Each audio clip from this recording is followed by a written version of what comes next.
and welcome. You're watching the NewsHour Agenda. I'm Padmaja Joshi.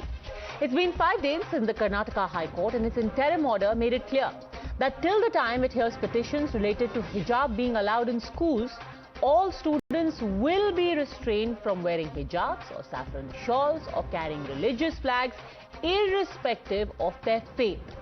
Yet, for the last 5 days, the open defiance of the court's order has continued.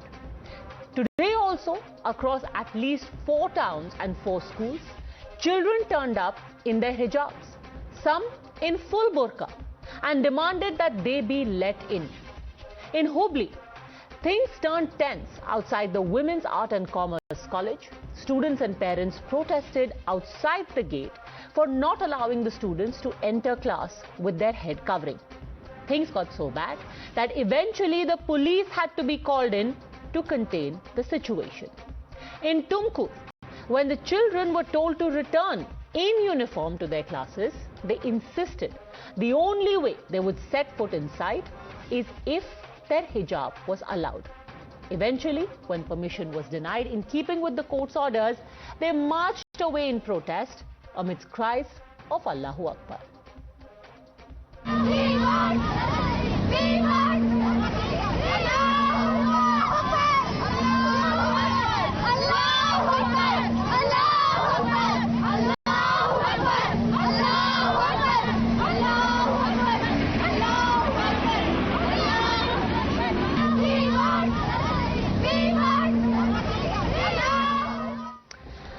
And even as all of this was happening, almost on cue, organizations like the SDPI and PFI have conveniently stepped in, not just putting up posters at the gate of the schools, giving a cry to rescue democracy, but have also announced a solidarity march nationwide in West Bengal, in Rajasthan.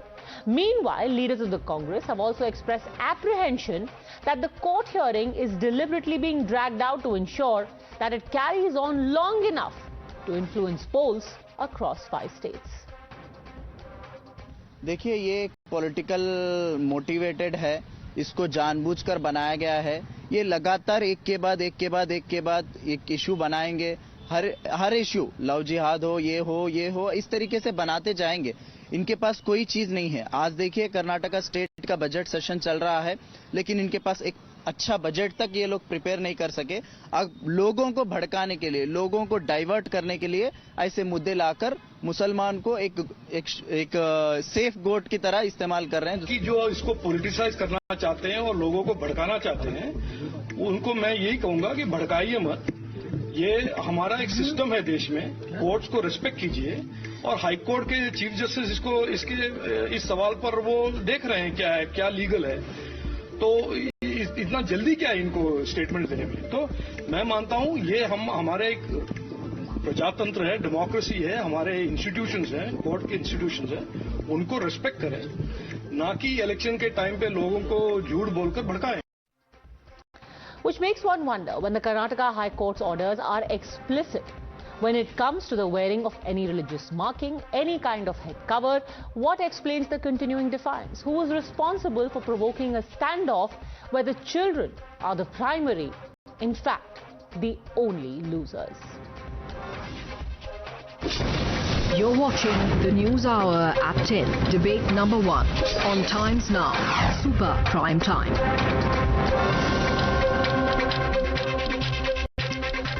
Kamal Zaman Chaudhary, leader of the Congress, is joining us along with political analyst Tausifur Rahman, CFI Campus Front of India activist Zeba Shireen. My first question is to Sanju Verma, national spokesperson of the BJP, because currently the strongest allegation is that the Karnataka High Court's order is being misinterpreted by the colleges and the Karnataka government in order to impose a blanket ban on hijab. The court only said this will be applicable, Sanju Verma, to schools who already have a dress code. You're implementing it across the board. Padmaja, first and foremost, let us be very clear. If there is any stakeholder, any constituent that is misinterpreting the interim order of the Karnataka High Court, it is unfortunately the parents of the students who are trying to encourage them to choose between hijab and kitab. It is radical organizations like PFI and the Campus Front of India which have made no bones about the fact that they are standing in solidarity with radicalized elements. And when I say radicalized elements, I'm not talking of the students who are being used as pawns. I'm talking of political groups.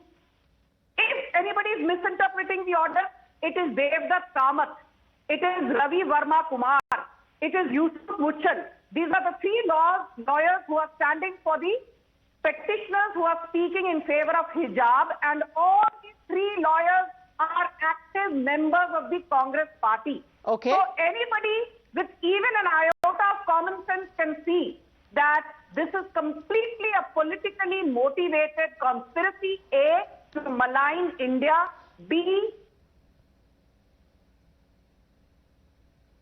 Okay.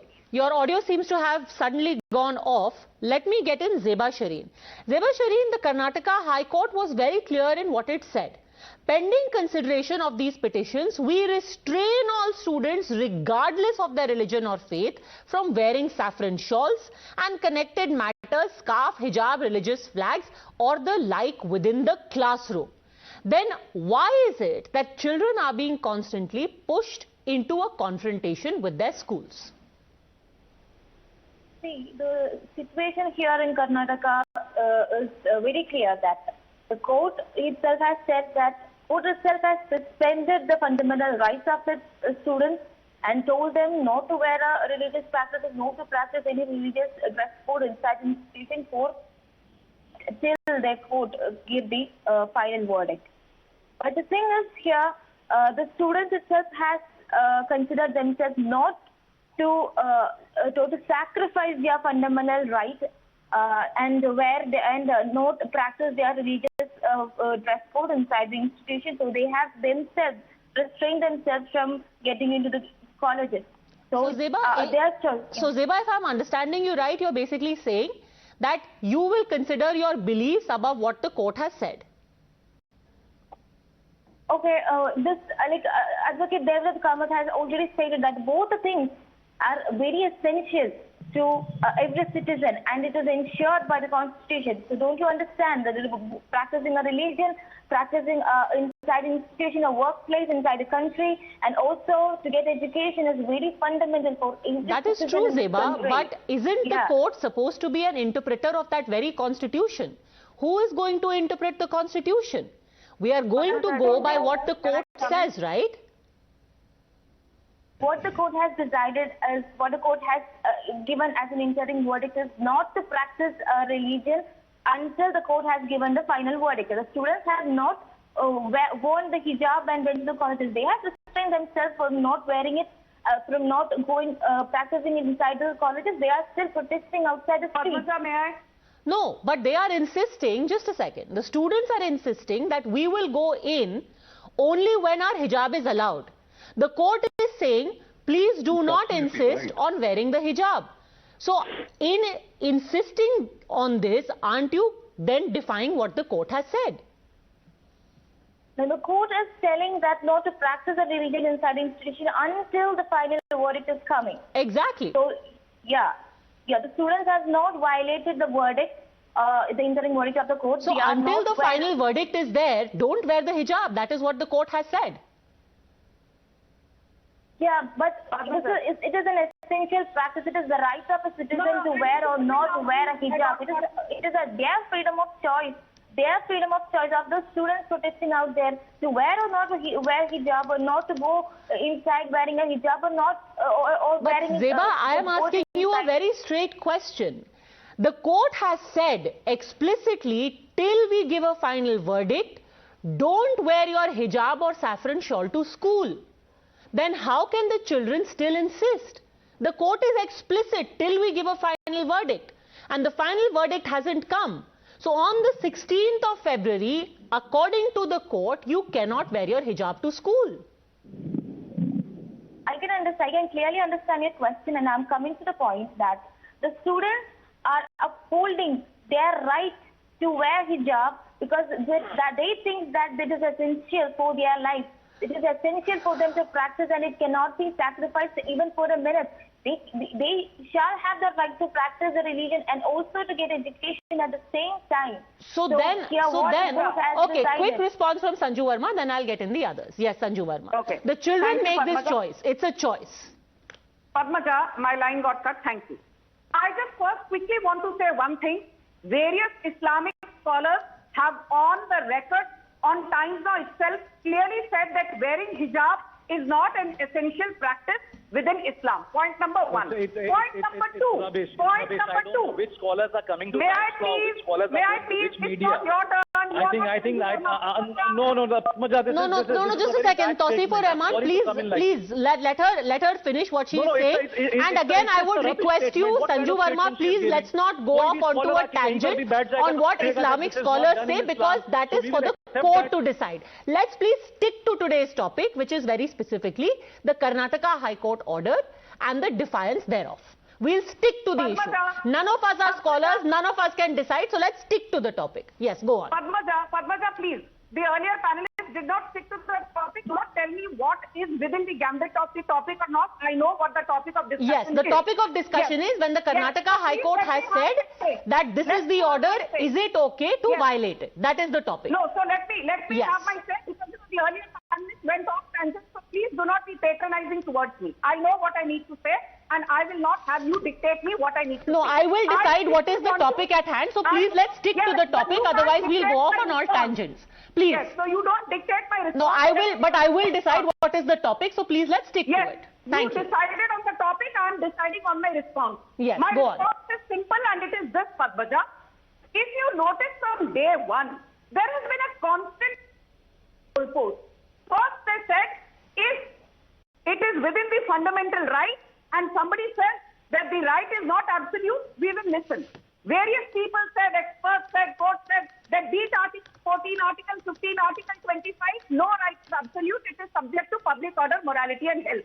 Then they said, show us whether it is part of the Karnataka State Education Act after October 29, 2021 or before, because the protest started with effect from technically 29th October 2021. Then B.C. Nagesh, the Karnataka Education Minister, said this particular incident where 6 girls initially started the whole thing. The order came in February 2021, and under point 9 of that order, the parents had also signed an undertaking that they will comply with the dress code. Then they said, we don't believe in this, Karnataka State Education Act. We don't believe in the College Development Committee. It is extra legal, extra constitutional. Then the third thing came. They said hijab is about a privacy. So then the court also said in its interim order that right to privacy is a fundamental right, but right to wearing hijab is not a part of right to. Then they started challenging the Karnataka changing High Court. Changing goalposts constantly, Tawseefur Rahman. Changing goalposts constantly, and today, if we have Zeba Shireen saying very clearly, the court said do not wear a hijab, the children are making the choice that we will not listen to the court and we will insist, then who is responsible for taking the right of education away from these children? Those people who are convincing them to continue to violate the court's orders. Tawseefur Rahman. Padmaja, first of all, let me tell you, hijab is not a controversy. Yes, but people are making it a conspiracy. That is totally different. Now, when you have started this debate stating that the court has asked not to wear hijab, enter the school without hijab, unless the final decision comes, we have to respect that. But again, on national television, I personally urge and request those students, if you are not comfortable going to school without hijab, please do not go. This is ridiculous, sir. You are a lawyer. You are a lawyer and you are telling children to stay away from school. What a pathetic example to be setting. For heaven's sake, Tawseefur Rahman, may I say, we were not here to talk about the demands of Islam, etc. But of whatever little knowledge that I have and whatever little I have read, doesn't Islam also enjoin upon you to dress conservatively, to keep your gaze down? Why aren't you dressed like that? You want women to wear hijab, but you will wear whatever you want. Why don't you go and dress conservatively? Please let me explain you. This has become conspiracy. How? No, this is ridiculous. First of all, please take that back. You cannot have an educated person sitting on national TV telling children boycott classes. No, don't go to school. Keep wearing your hijab. This is ridiculous. Without a hijab, please do not go. Accept the rule, accept whatever the Supreme Court says, but do not force yourself to go without But hijab. the High Court has said very clearly. The High Court has said very clearly. Just a second, sir. Just a second. You are basically telling them to go against what the court has said. He's comfortable wearing a crop top, wearing a hot pant. Sir, crop top is not a uniform. Crop top is not a uniform. Again, you are making an extremely silly comparison. On the one hand, you are telling children boycott classes. On the other hand, you are bringing in the totally ridiculous comparison with the crop top. Nobody is stupid to wear a crop top to school. I am not insulting someone wearing a crop top, but it is someone's decision. Why? No, it is not. I don't understand. If a uniform is saying कि आप कुर्ता पहनेंगे button till the neck, anyone who wears a crop top will be kicked out, as she should be. Nobody can say, I am feeling very comfortable in a crop top today, I will wear a crop top. No, you can't. I am not against hijab. You will also be booted out. No, ma'am, I am not against crop top, I am not against hijab. But why the problem? But sir, you have to listen to the uniform. It doesn't matter. You want to wear a crop top, you wear a crop top. Everything. But where you have to wear a uniform, you will have to wear a uniform. Tomorrow the Supreme Court will say minorities will take breath while they count. They won't breathe 72 times, they will breathe 52 times. Okay, just a second. Zeba very quickly wants to come in. Zeba Shiri, yes. I need to question the rubbish, the blunder that has spitted on here, that stating that hijab is not essential. The court has said like that. The constitution has said like this. I can make you clear that there are two case laws here. One is Amina Bint Bashir was a CBSE case where Kerala High Court has stated, has ensured. Zeba. Again, just like I did not want Sanju Verma to go off topic to talk about past judgments. Please, let's restrict ourselves. A 3-judge bench, including the Chief Justice, is debating this very issue. None of us 5 sitting here have more wisdom than the full judge bench of a Karnataka High Court. Let's leave it at that. And my simple point is, leave it to the judges and let's follow the orders. I want to actually, Tawseefur Rahman, play out for you. Just a second. And you know, when we come to this debate of who is stopping the children from gaining an education, I think you saw a live example of an educated man sitting here saying, oh, if you don't feel comfortable, then flout the court's orders and boycott your classes. What is the reality of how children are allowed inside school? Listen, just a second. Listen to a child herself who came in hijab and what the school's principal told her. Let's play out the reaction of the child. This is her narrating what the principal told her vis-a-vis coming into school. Listen. Principal ने इतना ही बोला है कि court का order आया है, आप क्या डिसीजन लोगे? हिजाब निकाल के बैठोगे या नेक्स्ट कोर्ट के ऑर्डर को वेट करोगे? हम लोग बोले कि नेक्स्ट कोर्ट के ऑर्डर को वेट करेंगे, हम ये कॉलेज का कुछ भी ये नहीं करेंगे, बिकॉज इतना अच्छा है हमारा ये कॉलेज। ऑप्शन इतना, वो बोले कि आप भी आओ, कल आओ, परसों आओ, आपको हम वेलकम ही कर रहे हैं। आप इतने ब्लेस्ड हो कि आप लोगों को कॉरिडोर में डालने के लिए मिला है। दूसरा कॉलेज में आप देख रहे हो ना, इतना रिस्ट्रिक्शन है कि हमें क्लास में हिजाब काट के बैठना है, उतना ही कैंटीन कॉरिडोर किधर भी हम लोगों को हिजाब डालने के लिए अलाउड है। निकाल के क्लासरूम में बैठेंगे नहीं, हम लोग नेक्स्ट कोर्ट का ऑर्डर वेट करेंगे। Tawseefur Rahman, the child makes it very clear. The principal is saying you're welcome. Please adhere to the court's order. Simple. Adhere to the court's order. Padmaja, before you take me wrong, what I stated, the children who want to go to their class without the hijab, they are most welcome, and I'm happy if they want to listen to the Supreme Court of India.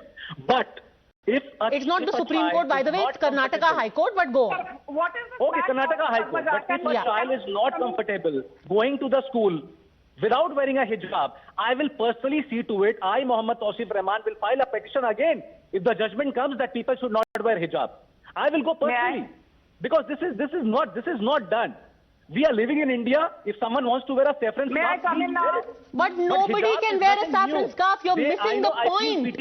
A school is not the place to wear a saffron scarf, to wear a hijab. That is the whole point, sir. Incidentally, and let me get in Kamar Zaman Chaudhary, just a second, Sanju Verma, because he's been waiting. it is now being said that the government is misinterpreting the order. That was the charge against all the colleges. Incidentally, let me tell you that the Karnataka High Court yesterday heard a plea that schools must be stopped from misinterpreting the High Court's order. This plea was rejected by the full bench. The court said that the affidavit sworn by Advocate Mohammad Tahir is not admissible because a council cannot file an affidavit and the same has to be sworn by a party. So this argument went before the Karnataka High Court. They said nothing doing. We have passed an order. Please adhere to it. Kamar Zaman Chaudhary. Yeah, Padmaja, you were reading this incident in the Karnataka High Court when the full bench was discussing about the affidavit filed by Advocate Mohammad Tahir. I was just about to bring the fact out myself itself. You brought it out. Anyhow, this is one particular classic example how such cases which concern the society or the societal implications are being, misconstructed and presented. Because the basic thing was a technicality issue where Advocate Mohammad Tahir filed an affidavit wherein it was supposed to be sworn in by the parties, not by an advocate. So it got rejected. Yes. Now, but it was rejected. The court, so you have to listen to the Friday order of the court. It's as simple as that. No. Let me just come in. Yes. I'm speaking last. I waited patiently. Just let me finish one thing. Now, these technicalities, whenever the court, honorable court is deciding, it decides on the basis of evidences, on arguments, on counter arguments, and it comes on a education and it passes an order. Now, in this case, particular case that we are talking, it's a 1500-year-old custom. Of course, we might differ on certain issues, whether the hijab is a farz, whether it is a sunnah, or whether it is a nafil. That means in Islam, these three, whether it is farz means it is mandatory. That the Islamic scholars better decide on whether this is a compulsory practice in Islam. No. The court is also discussing on that. No, just a second. Are you saying that an Islamic scholar is better equipped than the Karnataka High Court to decide? Madam, why are you interpreting me so absolutely wrong? I said a 1500-year-old custom. Different aspects. You did not allow me to speak on the religion angle. Now, why are you allowing? We are not speaking on the religion angle. The simple angle is that just a second. No, just a second. Kamar Zaman Chaudhary. Kamar Zaman Chaudhary. Why should an Islamic scholar decide what is to be done in the country? It will be decided by the courts. No, but why, Padmaja? Why? Everything because we are run by the constitution, not by Sharia, sir. India is a secular democracy which is run by the Indian Penal Code and goes by the constitution. Scholars, religious scholars will not decide what is allowed and what is not allowed in the country. With the constitution. And by the way, if it does not apply to a minority institution, we are talking about government colleges. In government colleges, Islamic scholars will not decide what is allowed. The law of the land will decide. That is why. May I come in? And since we are on... Okay, quick response from Sanju Verma. You better understand, Padmaja, the law of the land. The law of the... No, let me finish first. Please try to understand one thing. Again, we are... So see, again, this debate is boiling down to, will the scriptures dictate? I think the answer to that is very clear. No. No, the court has made it very clear. We have an interim order. Follow it. Sanju Verma responds. Sanju Verma. Will also die down. Padmaja, okay. Okay, Sanju Verma. Mr. Chaudhary, I heard you. Thank you. Padmaja, the most important thing is that there is a statement in the public domain by the Karnataka Education Minister B.C. Nagesh, and he has clearly said that they have identified 6 people, 2 have been arrested, and of these 6, all of them, they are either affiliated to PFI or its political outfit SDPI or the Campus Front of India. The 2 people they have arrested from PFI are Abdul Majid Gangoli and Rajab Majid Gangoli, and the 3 people who are missing and 1 more are Khalid, Istikar and Rizwan. So the point is that let us not try and shove the PFI angle under the carpet. And one very interesting thing, B.C. Nagesh said that most of these government schools, be it in Udupi, be it in Tumkur, be it in Shivamoga, be street in Kundapura, some of these Muslim students are actually being given large scholarships so that they can go ahead with their education. BC Nagesh asked, students who cannot pay a few thousand rupees per month as their school fees, how are they able to afford lawyers who charge lakhs of rupees per hour?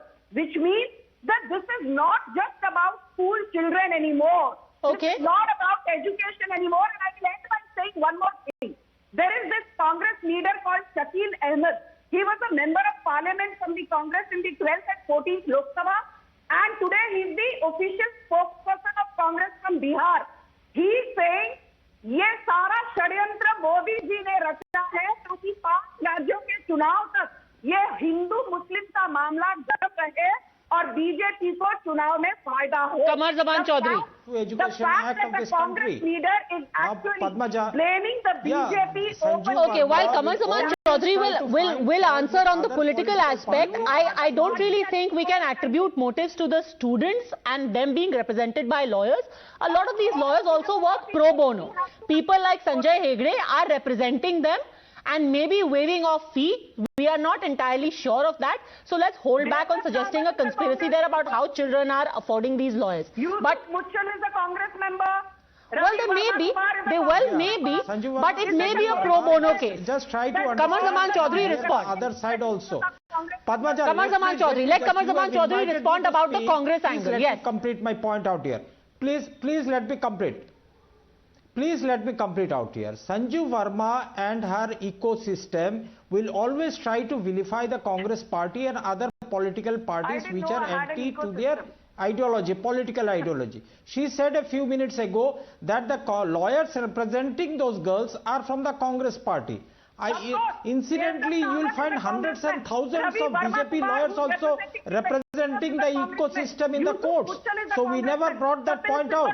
Second point that I want to put out here, Padmaja, who gains most out of this hijab controversy in the state elections? It is this political mileage that is being sought to be drawn out by the Bharatiya Janata Party by bringing out this hijab issue. Okay. So it's the BJP which is trying to gain the political mileage out of this controversy. Okay. It has got nothing to do with the uniforms of the school. You know, it is strange. It is strange you talk about the timing as a political controversy or a political plot, because then it would also imply that the Karnataka High Court is a part of the BJP's conspiracy.